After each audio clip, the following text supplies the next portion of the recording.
Hello everyone, welcome back to Medicology nursing services. आप सभी साथियों का आपके अपने YouTube channel Medicology nursing services में फिर से स्वागत है। सो फ्रेंड्स, जैसा कि आप सभी फ्यूचर सीएचओस को पता है, मध्य प्रदेश में सीएचओ का एग्ज़ाम कंडक्ट होने वाला है और उसी को देखते हुए हम आपके लिए कंटिन्यूसली क्लास प्रोवाइड करवा रहे हैं।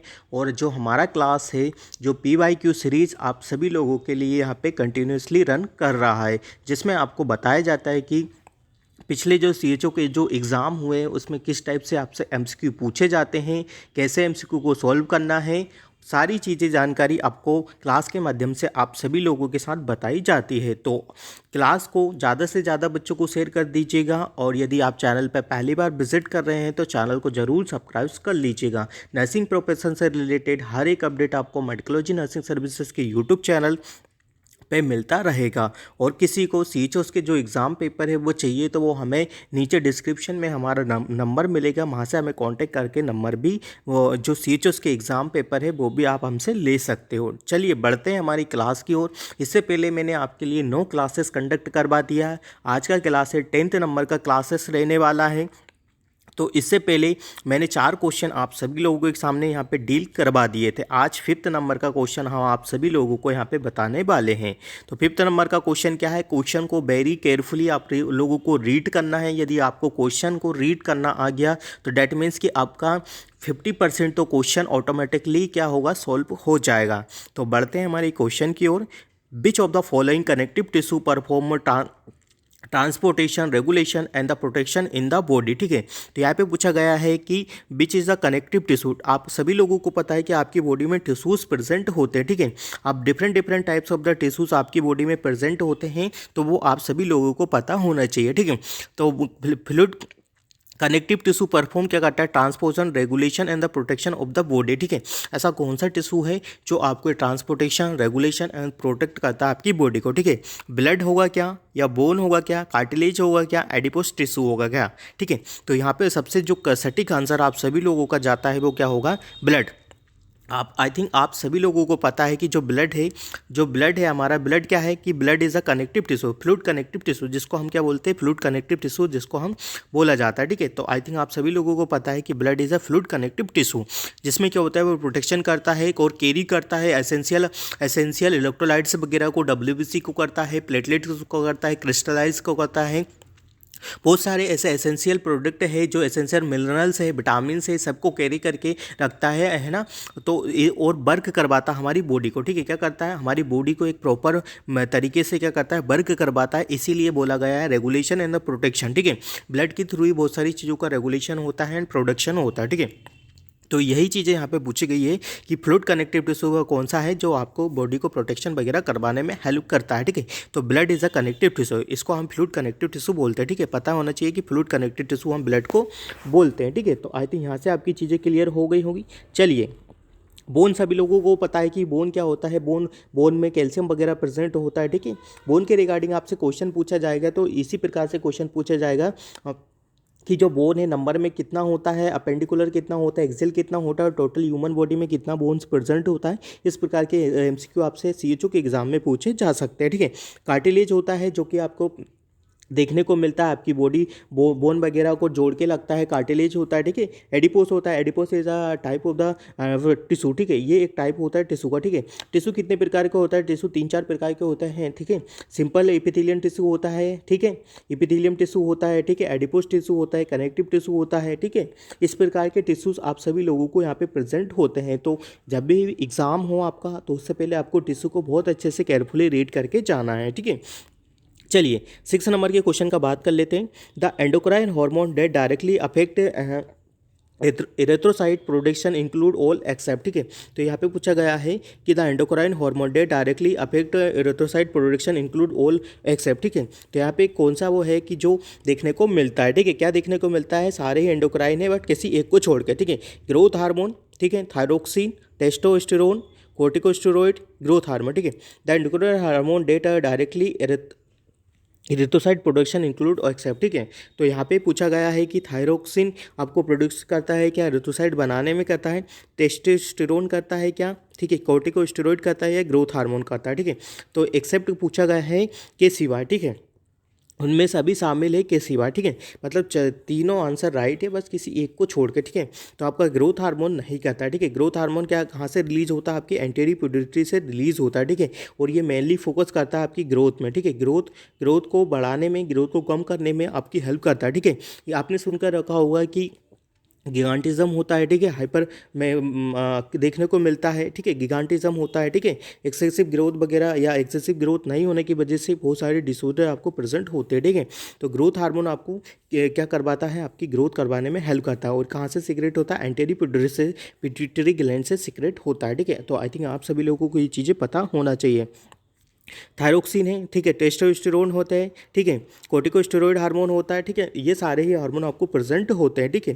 बॉडी में प्रेजेंट होता है। एक्सोक्राइन ग्लैंड होता है, एक एंडोक्राइन होता है, ठीक है। सभी लोगों को पता है कि जो एक्सोक्राइन ग्लैंड होता है या एंडोक्राइन ग्लैंड होता है, जो डक्टलेस होता है और एक डक्ट वाला होता है, ठीक है। एक्सोक्राइन जो होता है वो डक्ट वाला होता है, जिसमें जो फ्लूइड वगैरह वो डायरेक्टली थ्रू द डक्ट के माध्यम से आपको सेंड होते हैं, ठीक है। बट जो एंडोक्राइन ग्लैंड होता है वो डक्टलेस होता है, ठीक है। क्या होता है, ये डक्टलेस होता है, जिसमें क्या होता है कि जो भी केमिकल्स वगैरह मैसेंजर हार्मोन रिलीज होते हैं वो डायरेक्टली ब्लड के थ्रू, ठीक है। कभी कभी पूछा जाता है किसके थ्रू, तो ब्लड के थ्रू डायरेक्टली आपके सेल और पर्टिकुलर ऑर्गन पे पहुंच जाते हैं, ठीक है। और देन वो वर्क करते हैं, ठीक है।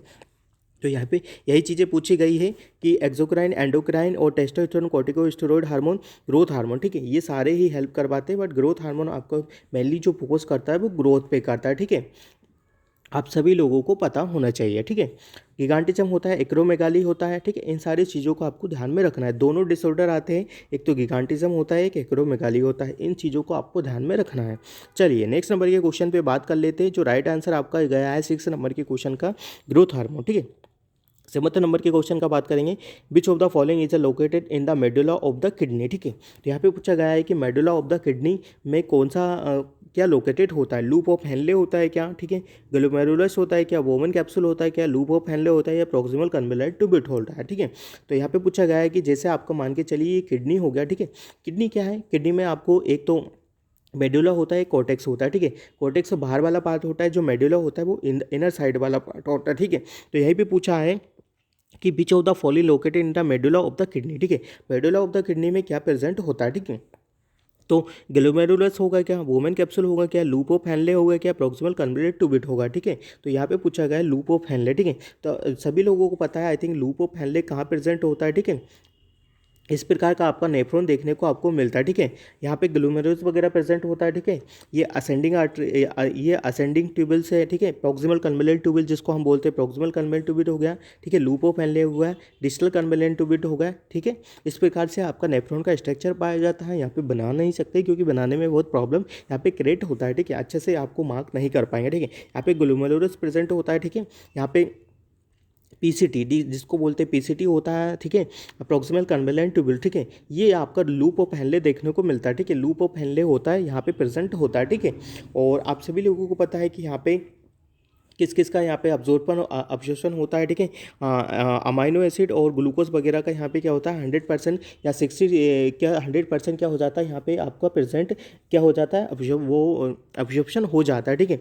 सोडियम का कितना होता है, जो सोडियम वगैरह को 65% यहाँ पे सोडियम का अब्जॉर्प्शन आपको देखने को मिलता है, ठीक है।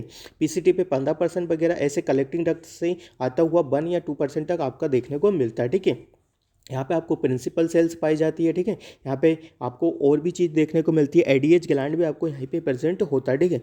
बहुत सारी चीज़ें हैं। और लूप ऑफ हेनले के रिगार्डिंग एक और क्वेश्चन कभी कभी जो आप सभी लोगों को बनता है वो क्या बनता है कि जो लूप ऑफ हेनले हमारे जब भी हम प्रोसामाइड या लेसिक्स इंजेक्शन देते हैं तो वो कहाँ पे एक्ट करता है, तो आप सभी लोगों को पता होना चाहिए students, act in the loop of Henle, ठीक है। जब कभी भी आप क्या करते हैं लूप ऑफ हेनले पे प्रोसामाइड इंजेक्शन वगैरह लगाते हैं तो यह करता है वाटर का रीअब्जॉर्प्शन कम कर देता है, ठीक है। क्या होता है लूप ऑफ हेनले का जो वर्क रहता है वो वाटर का रीअब्जॉर्प्शन रहता है, ठीक है। वाटर को रीअब्जॉर्ब कर लेता है इनसाइड टू बॉडी, ठीक है।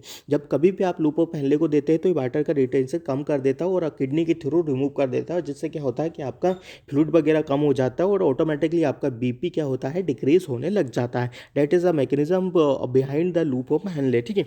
बहुत अच्छे अच्छे क्वेश्चन बनते हैं आपके नेफ्रॉन के रिगार्डिंग, किडनी के रिगार्डिंग, ठीक है।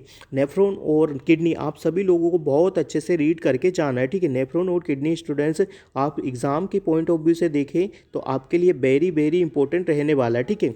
यहाँ पे ग्लोमेरुलस होता है, ठीक है। जीएफआर कितना होता है 120 से लेके 125 तक देखने को मिलता है, ठीक है। इन चीज़ों को आपको ध्यान में रखना है, ठीक है। 1 ml 1 हाथ देखने को मिलता है, ठीक है। यहाँ पे पीसीटी होता है, आपको मैं बता देता हूँ। पीसीटी में सोडियम और ग्लूकोज का 100% रिअब्जॉर्प्शन हो जाता है। कभी कभी क्वेश्चन एग्जाम में पूछा जाता है कि पीसीटी से किन किन अमाइनो एसिड और किन किन एसेंशियल का यहाँ पे 100% रिअब्जॉर्प्शन करवा दिया जाता है पीसीटी के थ्रू। तो आप सभी लोगों को बताना है कि अमाइनो एसिड और जो आपके ग्लूकोज है वो आपका 100% यहाँ पे क्या होगा कि आपका रिअब्जॉर्प्शन कर लिया जाएगा, ठीक है, डिफ्यूजन के थ्रू, ठीक है। क्योंकि यदि रिअब्जॉर्प्शन नहीं होगा तो फिर आपकी यूरिन में आपको क्या देखने को मिलेगा, ग्लूकोज देखने को मिलेगा। That is not good for you, ठीक है। प्रोटीन वगैरह, प्रोटीन का भी यहाँ पे रिअब्जॉर्प्शन हो जाता है, ठीक है। फिर आता है आपका डीसीटी आता है, फिर आपका लूप ऑफ हेनले आता है, ठीक है। यहाँ पे जेजी अपरेटस पाया जाता है, ठीक है। आप सभी लोगों को पता होना चाहिए, ठीक है। यहाँ पे इफरेंट आर्ट्रियोल होता है, एक एफरेंट आर्ट्रियोल होता है, ठीक है। यहाँ पे एफरेंट आर्ट्रियोल होता है, यहाँ पे इफरेंट होता है, ठीक है। यहाँ से आपका हार्ट के थ्रू ब्लड आता है, ठीक है। हार्ट के थ्रू ब्लड आता है कितना 20 से लेकर 25% तक ब्लड यहाँ पे आपका हार्ट के थ्रू ब्लड यहाँ पे सप्लाई होता है, ठीक है। तो आप सभी लोगों को बता देना है कि इस प्रकार की चीज़ें पाई जाती है, ठीक है। रेनिन भी यहीं से सीक्रेट होता है, आपको बता देना है कि रेनिन कहाँ से सीक्रेट होता है, यहाँ से सीक्रेट होता है। ये कलेक्टिंग डक्ट होता है, यहाँ पे प्रिंसिपल सेल्स पाई जाती है। एडीएच हार्मोन यहाँ पे होता है जो कि वाटर क्या करवाता है, सोडियम का रिटेंशन करवाता है, ठीक है। तो यहाँ से बहुत सारे क्वेश्चंस आपको एग्जाम में देखने को मिलेंगे, वो आपको बहुत अच्छे से रीड करके जाना है, ठीक है। इससे पहले मेरा जो, यदि आपको किडनी के रिगार्डिंग चीज़ें पढ़ना है तो एम्स के रिगार्डिंग मैंने यहाँ पे कंप्लीट क्लासेस और थ्योरी क्लासेस लेके रखा है यूट्यूब चैनल पे, तो जाइएगा। और रीनल सिस्टम के रिगार्डिंग पूरा कंप्लीट क्लासेस आपको यूट्यूब पे देखने को मिल जाएगा। बिफोर एग्जाम आप ये सारी चीज़ें अच्छे से रीड करके जाइएगा, ठीक है। चलिए अब बात करेंगे हम किसका, लूप ऑफ हेनले का बॉमन कैप्सूल मैंने आप सभी लोगों को बता दिया है, ग्लोमेरुलस बता दिया, ठीक है, प्रॉक्सिमल ट्यूबल्स बता दिया, ठीक है। तो आई थिंक यहाँ से सभी के फंक्शंस मैंने बता दिया, आप लोगों को किसी प्रकार का कोई भी डाउट्स यहाँ पे नहीं रहेगा, ठीक है। We should move on the 8th number of the question, the pineal gland is composed of, ठीक है। तो यहाँ पे पूछा गया है कि पीनियल ग्लैंड किससे मिलकर बना होता है, स्टेरॉइड सेंसिटिव सेल से, पिनियोसाइट सेल से, या फोटो सेंसिटिव सेल से, या स्टेरॉइड सेल से। तो ऑटोमेटिकली आप सभी लोगों को आंसर आ जाएगा पिनियोलोसाइट सेल से, ठीक है। क्योंकि ये पीनियल ग्लैंड है तो ऑटोमेटिकली आप सभी लोगों को यहाँ पे चीज़ें देखने को मिल जाएगी। तो बढ़ते हैं नेक्स्ट नंबर के क्वेश्चन पे। The structural and the functional unit between two nephron is called as, ठीक है। तो दो नेफ्रॉन के बीच का structural and the functional unit क्या रहता है, ठीक है। तो आप सभी लोगों को पता है कि दो नेफ्रॉन के बीच का structural and the functional unit क्या रहता है, न्यूरॉन्स के बीच तो सिनेप्स रहता है, सिनेप्स रहता है, ठीक है। इनके जो कनेक्शन का काम करता है, ठीक है, दो नेफ्रॉन के बीच में कनेक्शन का काम करता है, सिनेप्स कनेक्शन का काम करता है, ठीक है। गिलियल सेल नहीं होता है, ठीक है। न्यूरोट्रांसमीटर, जो ट्रांसमीटर आपको देखने को मिलते हैं, ठीक है, टू न्यूरॉन्स के बीच में जो ट्रांसमीटर प्रेजेंट होते हैं ये देखने को मिलता है, ठीक है। नोड ऑफ रेनबर जो इसके ऊपर प्रेजेंट होता है, ठीक है, वो चीज़ें आपको देखने को मिलती है, ठीक है। तो यहाँ पे यही चीज़ें पूछा गया है कि यदि दो न्यूरॉन्स हैं तो उनके बीच का जो स्ट्रक्चर होता है वो क्या होता है, सिनेप्स होता है, दोनों को जोड़ के रखता है, ठीक है। तो आई थिंक यहाँ से चीज़ें क्लियर हो गई। और एक्सोन होता है, डेंड्रिट्स होता है, आपको बता देना है कि ये सारी चीज़ें आपको नेफ्रॉन के रिगार्डिंग चीज़ें पढ़ के जाना है एग्जाम के पॉइंट ऑफ व्यू से यदि हम बात करें तो, ठीक है। When deoxygenated blood enter the systematic arterial circulation cyanosis in which over following the disorder result in the cyanosis from the deoxygenated blood, ठीक है। तो यहाँ पे क्या पूछा गया है कि बहुत अच्छा क्वेश्चन है और बहुत इंपॉर्टेंट क्वेश्चन है और हर बार पूछा जाता है, ठीक है। When deoxygenated blood enter the systematic arterial circulation, ठीक है। क्या पूछा गया है, deoxygenated blood circulate in the systemic circulation in which of the following disorder result in the cyanosis from the deoxygenated blood, ठीक है। तो भाई आपको बता देना है कि जैसे मान के चलिए ये आपका हार्ट हो गया, ठीक है, हार्ट हो गया, आपको बता देना है कि ये क्या हो गया, आपका राइट एट्रियम हो गया, ठीक है, लेफ्ट एट्रियम, ठीक है, हाँ, लेफ्ट वेंट्रिकल और सॉरी राइट वेंट्रिकल और ये लेफ्ट वेंट्रिकल, ठीक है। तो यहाँ पे पूछा गया है कि एरोटिक स्टेनोसिस होगा क्या, या कोरेशन ऑफ द एओर्टा होगा क्या, पेटेंट डक्ट आर्टेरियोस होगा, या टेट्रोलॉजी ऑफ द फेलेट होगा, ठीक है। तो टेट्रोलॉजी ऑफ द फेलेट में क्या क्या चीज़ें आती है, tetralogy of Fallot of the is a cyanotic disease, ठीक है, साइनोसिस डिसीज होता है, ठीक है। क्या होता है, ए साइनोटिक डिसीज़ होता है, ठीक है। क्या होता है ये, ए साइनोटिक डिसीज़ देखने को मिलता है, जिसमें क्या देखने को मिलता है कि आपका जो ब्लड है, ठीक है, क्या देखने को मिलता है चलिए, क्या देखने को मिलेगा, एरोटिक स्टेनोसिस देखने को मिलेगा, तो बिल्कुल नहीं, इसका आंसर ये नहीं जाएगा। कोरेशन ऑफ द आयोटा बिल्कुल नहीं होता है, आयोटा में किसी भी प्रकार का कोरेशन आपको देखने को नहीं मिलता है, जिससे आपका जो फ्लूइड है वो इधर से सर्कुलेट होगा। क्या पेटेंट डक्टर आर्टरियोसिस होगा, जो पेटेंट डक्टर आर्टरियोसिस होगा, जो यहाँ से आपकी पल्मोनरी वेन जाती है और ये आयोटा जाती है, जिसके बीच में क्या है, एक अबनॉर्मल कनेक्शन प्रेजेंट होता है, जिसको हम पीडीए बोलते हैं, ठीक है, पीडीए होता है, ये बिल्कुल नहीं होगा। क्या, ठीक है, टेट्रालॉजी ऑफ फेलेट में आपको चार चीज़ें देखने को मिलती है, ठीक है, क्या देखने को मिलती है, चार चीज़ें आपको टेट्रालॉजी ऑफ फेलेट में देखने को मिलती है, ठीक है। क्या क्या क्या चीज़ें देखने को मिलती है, चार चीज़ें आपको देखने को मिलती है, जिससे क्या होता है कि यहाँ पे आपको पल्मोनरी स्टेनोसिस हो जाएगा, राइट वेंट्रिकुलर हाइपरट्रोफी देखने को मिलेगा, ठीक है, राइट वेंट्रिकुलर हाइपरट्रोफी देखने को मिलेगा। इस प्रकार की चीज़ें आपको प्रेजेंट होती है, ठीक है। ये कंजेस्टिव हार्ट डिसऑर्डर है और ये सीएचडी के रिगार्डिंग होता है, ठीक है। कंजेस्टिव हार्ट डिसऑर्डर होता है, ये पीडियाट्रिक के रिगार्डिंग आपसे चीज़ें पूछी गई है, ठीक है। क्वेश्चन क्या है, क्वेश्चन को बहुत अच्छे से रीड करना है। When the deoxygenated blood enter the systemic circulation, ठीक है, इन विच फॉलोइंग द डिसऑर्डर, ठीक है। एओर्टिक स्टेनोसिस में ऐसा प्रेजेंट नहीं होता, कोरेशन ऑफ आयोटा ऊपर हो जाता है, जिसमें आपको क्या देखने को मिलता है, साइनोटिक ब्लड देखने को मिलता है, ठीक है। देखने और क्या होता है, पेटेंट डक्ट आर्टरियोसिस होता है, ठीक है, और क्या होता है, टेट्रालॉजी ऑफ फेलेट, ठीक है। तो राइट आंसर जाता है आपका टेट्रालॉजी ऑफ फेलेट। टेट्रा मतलब होता है चार कंडीशन यहाँ पे प्रेजेंट होती है, ठीक है। कितनी होती है, जो चार कंडीशन होती है, जो साइनोसिस होता है, ठीक है। क्या होता है, जिसमें आपको साइनोसिस प्रेजेंट होता है, डेट मीन्स क्या होता है, जो आपका ब्लड होता है, ठीक है, जो ब्लड होता है वो क्या होता है कि जो पल्मोनरी स्टेनोसिस वगैरह जिसमें देखने को मिलता है, वो ब्लड कितने आपके left side right to left send करता है, ठीक है, राइट टू लेफ्ट सेंड करता है, जिसकी वजह से ये चीज़ें आपको देखने को मिलती है, ठीक है। कंजेस्टिव हार्ट फेलियर के रिगार्डिंग बहुत सारी ऐसी चीज़ें, और जो कंजेनाइटल हार्ट डिफेक्ट, ठीक है, जो प्रॉब्लम्स यहाँ पे आ रहा है, जो कंजेनाइटल हार्ट डिफेक्ट के रिगार्डिंग चीज़ें यहाँ पे पूछी जाती है। एक साइनोटिक होती है, एक साइनोट्रिक होती है, ठीक है, आपको बता देना, ठीक है। जितनी भी डिसीज़ होती है, बीएचडी होता है, ठीक है, बीएचडी होता है, वेंट्रिकुलर सेप्टल डिफेक्ट होता है, एएसडी होता है, ठीक है, इन सारी चीज़ों को आपको बता देना है, ठीक, ठीक है। क्योंकि यदि पूछा जाता है हार्ट में मोस्ट कॉमन जो डिफेक्ट होता है वो कौन सा, बीएचडी होता है, ठीक है, बीएचडी होता है most common ventricular septal defect, ठीक है, वेंट्रिकुलर सेप्टल डिफेक्ट है इसका राइट आंसर देखने को, मोस्ट कॉमन, ठीक है, मोस्ट कॉमन सारी ही कंजेनाइटल हार्ट डिफेक्ट में यदि आपको डिसीज कंडीशन पूछे तो आपको ये चीज़ें बता देना, ठीक है। तो आई होप यहाँ से आपकी चीज़ें क्लियर हो गई होगी, ठीक है। चलिए 11th नंबर के क्वेश्चन का बात कर लेते हैं। अ 2 year old boy is admitted in the pediatric medicine ward with fever and diagnosed as the urinary tract infection. Which of the following और organism is the most common cause of the UTI in children, ठीक है। तो यहाँ पे पूछा गया है कि एक चिल्ड्रंस है, कितने साल का, 2 ईयर ओल्ड बच्चा है, जिसमें क्या कह रहा है कि उसको डायग्नोज किया है, फीवर है, ठीक है। तो यहाँ पे पूछा गया है कि यूटीआई का मोस्ट कॉमन कोज क्या रहने वाला है, इचीरिया कोकाई, ठीक है, इचीरिया कोलाई। जो राइट आंसर आपका यूटीआई का देखने को मिलता है, मोस्ट कॉमन वायरस है जो यूटीआई कोज करता है, ठीक है, मोस्ट कॉमन वायरस है जो क्या करता है आपका यूटीआई कोज करता है, ठीक है। तो आई थिंक यहाँ से आपकी चीज़ें क्लियर हो गई होगी, ठीक है। सूडोमोनास नहीं करता है, ठीक है, स्टेफिलोकोकस ओरियस नहीं करता, स्टेफिलोकोकस ओरियस अलग अलग चीज़ें करता है, ठीक है, बीटा स्टेफिलो ओरियस होता है, ठीक है, ये चीज़ें अलग अलग। इचीरिया जो कोकस होता है यूटीआई करता है, ठीक है, मोस्ट कॉमन होता है ये, नॉट इन चिल्ड्रंस बट ये अडल्ट में भी करता है, ठीक है, अडल्ट में भी करता है, ठीक है, मोस्ट कॉमन है यूटीआई का, ठीक है, मोस्ट कॉमन है यूटीआई का, और फीमेल में UTI is a most common infection in the female, ठीक है। तो आपकी चीज़ों को बता देना, ठीक है। बच्चों का भी पूछे या अडल्ट का पूछे तो मोस्ट कॉमन जो इन्फेक्शन आपका यूटीआई कोज करता है वो कौन सा होता है, इसीरिया कोलाई, ठीक है, देखने को मिलता है, ठीक है। तो चलिए मूव ऑन करते हैं 12th नंबर के क्वेश्चन पे।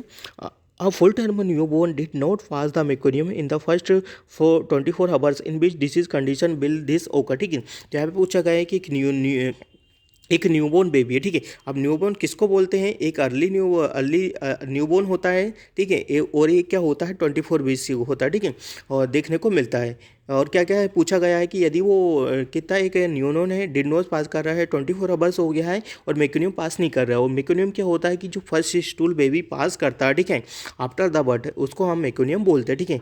ज़्यादा से ज़्यादा कलर का होता है, ग्रीनिश कलर का आपको देखने को मिलता है, ठीक है।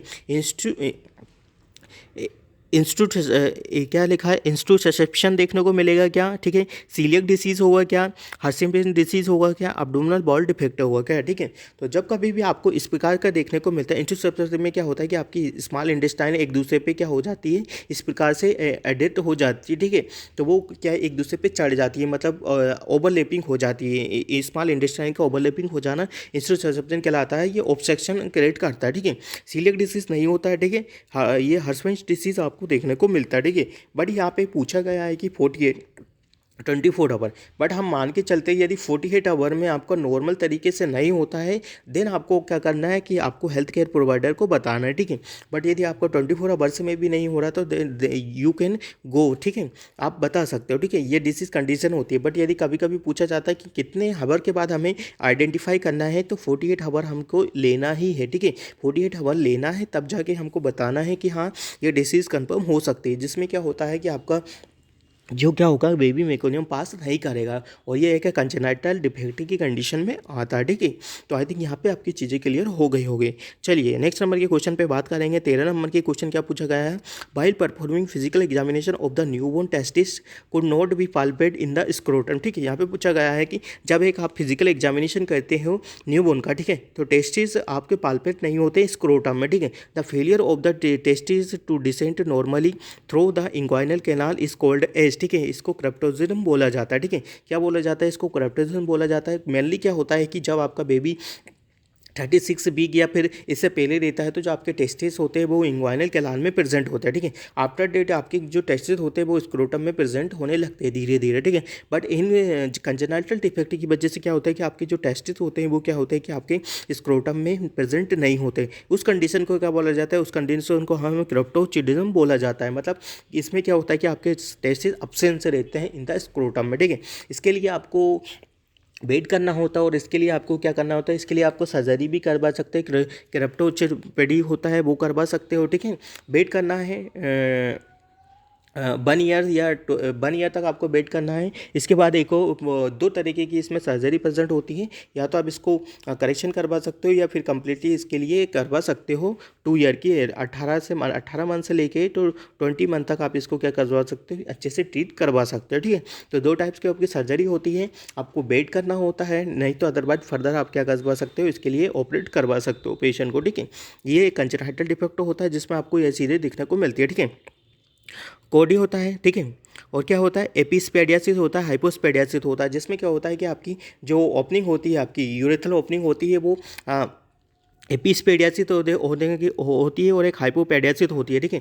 एक तो यूरेथ्रल के नीचे होती है, एक बिलो होगी, और एक क्या होती है, एक अपर होती है, जिसमें आपको ओपनिंग प्रेजेंट होती है, जिससे क्या होता है कि पेशेंट क्या होता है कि यूरिन पास आउट नहीं कर पाता, क्योंकि उसका यूरेथ्रा का जो ओपनिंग रहता है वो एक तो अपर पार्ट में होता है, एक लोअर पार्ट में होता है, ठीक है। लोअर पार्ट में होता है, एक अपर पार्ट में होता है। कहाँ पे होता है, आपके पेनिस में, ठीक है। ये चीज़ों को आपको ध्यान में रखना है, ठीक है। यूरेथ्रल जो ओपनिंग होती है वो बिलो द नीचे रहती है, और एक ऊपर रहती है, ठीक है, आफ्टर द पेनिस में देखने को मिलती है, ठीक है।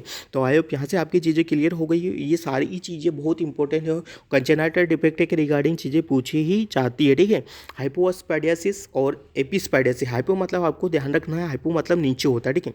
मान के चलिए कि जैसे आपका ये पेनिस, ठीक है, यहाँ पे आपकी यूरेथ्रल ओपनिंग होती है, बट यूरेथ्रल ओपनिंग आपकी सेंट्रल में ना होकर क्या होती है कि इनसाइड द पेनिस के नीचे रहती है, तो इसको हाइपोस्पेडियासिस बोलते हैं, ठीक है। और वही बात करें हम किसका, एपिस्पेडियासिस की, ये ऊपर वेंट्रल सरफेस पे होती है, वेंट्रल मतलब ऊपर सरफेस पे प्रेजेंट होती है यूरेथ्रल ओपनिंग, ठीक है। तो इन चीज़ों को आपको ध्यान में रखना है। दोनों ही, और जो तीनों चीज़ें यहाँ पे पूछी गई है वो वेरी वेरी इंपॉर्टेंट चीज़ें हैं। एग्जाम के पॉइंट ऑफ व्यू से देखूँ तो बहुत चीज़ें इंपॉर्टेंट है, ये आने वाले एग्जाम में आपसे पूछी जाती है, ठीक है। चलिए नेक्स्ट नंबर के क्वेश्चन पे बात करेंगे हम। 14 नंबर के क्वेश्चन पे बात करेंगे। The method to be allow follow by the administering two live vaccine at any given time, ठीक है। तो administer board subcutaneously at the different site, जब कभी भी आप वैक्सीन लगाते हो, ठीक है। यहाँ पे पूछा गया है कि the method of the bile administering two live vaccine at any given time, तो बिल्कुल नहीं। जब कभी भी हम लाइव वैक्सीन लगाते हैं तो सेम साइट पे नहीं लगाते, ठीक है। एडमिनिस्टर बोर्ड सब स्मूथटेनियसली एट अ डिफरेंट साइट्स, ठीक है। देखने को मिलता है क्या होता है कि जब कभी भी आप लाइव वैक्सीन वगैरह लगा रहे हो तो सेम साइट पे कभी भी नहीं लगाते, हम क्या करते हैं, always prefer for the different site, ठीक है। तो यहाँ पे पूछा हम बहुत ही मिक्स नहीं कर सकते, ठीक है। Administered स्पॉन्ड simultaneously eight the different side में कर सकते हैं, ठीक है। बट हम क्या कर सकते हैं, एक साथ कभी भी लाइव वैक्सीन को इंजेक्ट नहीं करते, ठीक है। जब कभी भी होता है तो 4 वीक का हमें क्या लेना पड़ता है, इंटरवल लेना पड़ता है। 4 वीक या 1 मंथ तक हम क्या कर सकते हैं, इसमें टाइम ले सकते हैं, ठीक है। तो आई होप यहाँ से आपकी चीज़ें क्लियर हो गई होगी, ठीक है। जब कभी भी आप लाइव वैक्सीन लगाते हैं तो आपको ध्यान में रखना है कि एटलीस्ट कम से कम 1 मंथ का आपके पास टाइम ड्यूरेशन होना चाहिए नेक्स्ट डोज लगाने के लिए। बट यदि इन केस कभी भी इमरजेंसी में आपको लगाना पड़ता है तो you take the different side for this medication, ठीक है, लाइव वैक्सीन, ठीक है। याद में रखना, लाइव वैक्सीन के रिगार्डिंग मैंने आपको बहुत अच्छे से पढ़ा दिया है। बॉयज लव द क्राइम करके मैंने एक निमोनिक भी आपको बताया था। इस प्रकार से आप इसको क्या कर सकते हो, याद रख सकते हो, ठीक है। एग्जाम में यदि आपका सीएचओ का एग्जाम है ना, तो आपसे इस प्रकार के क्वेश्चन पूछना लाजमी है और इस प्रकार के क्वेश्चन आपसे पूछे ही जाएंगे, ठीक है। तो आई होप यहाँ से आपकी चीज़ें क्लियर हो गई होगी। तो आई होप आज का क्लासेस आप सभी लोगों को समझ में आया होगा। नेक्स्ट से जो क्लासेस होगा टाइम के रहते हैं, अभी टाइम कम है, ठीक है। इस वजह से आज का क्लासेस यहीं पर शट डाउन करते हैं। आगे भी आपको क्लासेस ऐसे ही प्रोवाइड होता रहेगा। तो मेडिकलॉजी नर्सिंग सर्विसेज के यूट्यूब चैनल को आप सब्सक्राइब करिए। सीएचओ का जब तक एग्ज़ाम नहीं होगा, जब तक आपके लिए ऐसे ही इंपॉर्टेंट क्लासेस आप सभी लोगों को यहाँ पे प्रोवाइड करवा दिया जाएगा। तो अप टू डेट रहने के लिए और सीएचओ को क्लासेस देखने के लिए चैनल को जरूर सब्सक्राइब कर लीजिएगा। वीडियो को लिंक ज़्यादा से ज़्यादा बच्चों को शेयर कर दीजिएगा ताकि सभी को बेहतरीन क्लास का लाभ मिल पाए, ठीक है। शेयर दिस वीडियो स्टूडेंट्स, ज़्यादा से ज़्यादा बच्चों को जोड़िए, ज़्यादा से ज़्यादा बच्चों को आप क्या करिए, वीडियो शेयर कर दीजिएगा, ठीक है। और किसी को क्वेश्चन पेपर चाहिए तो मैसेज करिए, आप सभी लोगों को क्वेश्चन पेपर यहाँ पे मिल जाएंगे, ठीक है। नीचे डिस्क्रिप्शन में आपको नंबर मिलेगा, ठीक है। और जो बच्चे हमेशा पूछ रहे हैं कि एग्ज़ाम कब होगा, एग्ज़ाम कब होगा, तो क्या आप सभी बच्चों ने क्या है कि स्टडी इतना कर लिया है कि आप यदि कल एग्ज़ाम दोगे तो आप सभी लोगों का सिलेक्शन हो जाएगा। तो एग्ज़ाम कब होगा ये डिपेंड नहीं करता, आप लोगों ने कितना पढ़ा है ये ज़्यादा डिपेंड करता है। तो आप ये देखिए कि आप कितने पानी में हो, ठीक है। यदि आपसे एक क्वेश्चन पेपर भी अभी सॉल्व करवाया जाएगा तो यू कांट डू इट, ठीक है। तो इसलिए बेस्ट ऑप्शन ये है कि आप अपना स्टडी कंप्लीट करिए। बार बार एग्जाम क्वेश्चन का पूछ के अपने आप को ये मत करिए कि हाँ हमें एग्जाम पेपर कब होगा। एग्जाम आपका हो जाएगा जनवरी के लास्ट एंड से पहले आपका एग्जाम आई थिंक हो जाएगा, ठीक है। बस इतना बता सकता हूँ। बट बार बार इसी चीज़ पे फोकस करोगे तो स्टडी नहीं कर पाओगे। तो आपको स्टडी करना है, ठीक है। तो thank you so much guys, keep watching us, keep supporting us. हम मिलेंगे नेक्स्ट क्लास में कल, ठीक है। आपके सभी लोगों के नेक्स्ट आगे का जो कैरी फॉरवर्ड हम सभी लोग करेंगे, ठीक है। तो thank you so much guys.